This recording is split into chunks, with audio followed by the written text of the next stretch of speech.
కానీ ఇవాళ ఒక ట్వీట్ సార్, అదేంటంటే పవన్ కళ్యాణ్ గురించి.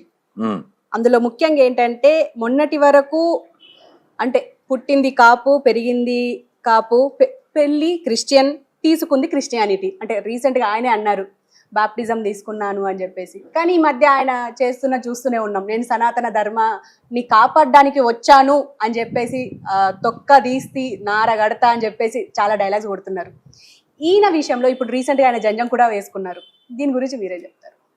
అంటే అలా కాదు, అసలు మీ ఉద్దేశం ఏంటి, లేదా ఇలా అన్న వాళ్ళ ఉద్దేశం ఏంటి?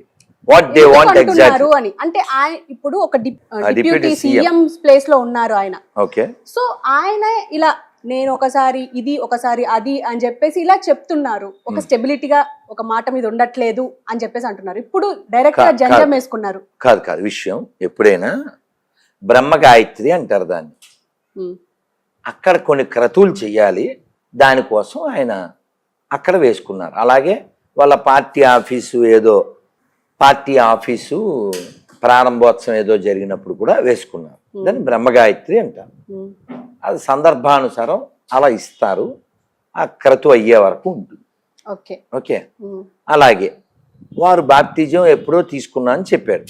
ఓకేనా, దాన్ని ఏమో ఆచరించట్లేదు.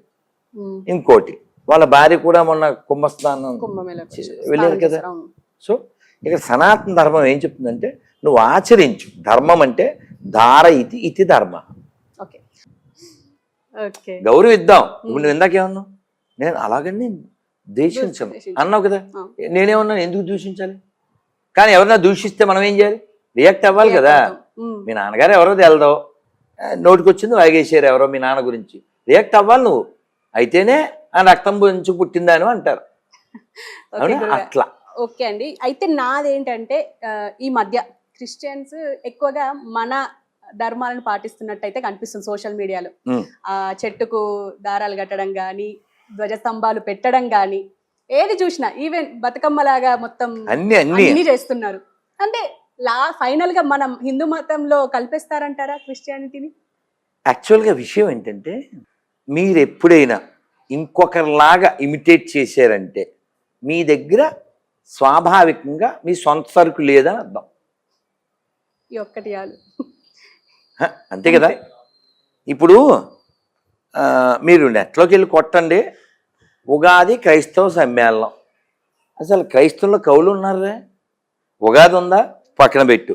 మొన్న భోగి పండగ, ఎక్కడ చర్చిలో పాలు పొంగించడం, చెరుగ్గాడిలో పెళ్ళికి వాడు ఆ పిల్లకి బొట్టెట్టడం, తాళి కట్టడం. పోనీ ఇవన్నీ రాధమనోహర అబద్ధం అన్నావు అనుకో, పక్కన పెట్టు. విపి రెడ్డి అంటే విజయప్రసాద్ రెడ్డి ఆయనే చెప్పాడు, తాళి కట్టించకుండా ఎవరైనా క్రైస్తవులు పెళ్లి చేసుకుంటున్నారా, ఆ తాళి కట్టేనే ఉందా దాంట్లో అన్నాడు. వీళ్ళు ఏం చేస్తారంటే, నేను చాలా ఏళ్ల క్రితం చెప్పా, కాపీ పేస్టు, క్రైస్తవం వేస్ట్. ఇలా అంటే ఈ గొర్రెలు రోస్టు. మళ్ళీ మనం గొర్రెలు అంటున్నాం వాళ్ళని. అనుకున్నారు అయితే కానీ మనం కూడా అనడం ఎందుకు అని. అదే వాళ్ళు కన్సిడర్ చేసుకున్నది.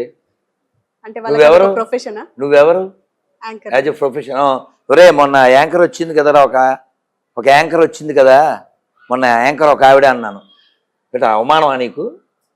నీ పేరు మర్చిపోయాం మేము. అలా సో వాళ్ళు గొర్రెలు, అది తిట్టు కాదుగా. ఇప్పుడు ఎవరినన్నా అడుగుదాం, గొర్రెకి ఫోన్ చేద్దాం. వద్దులేండి, మీరు చాలా లైవ్ లో చేసేసారు.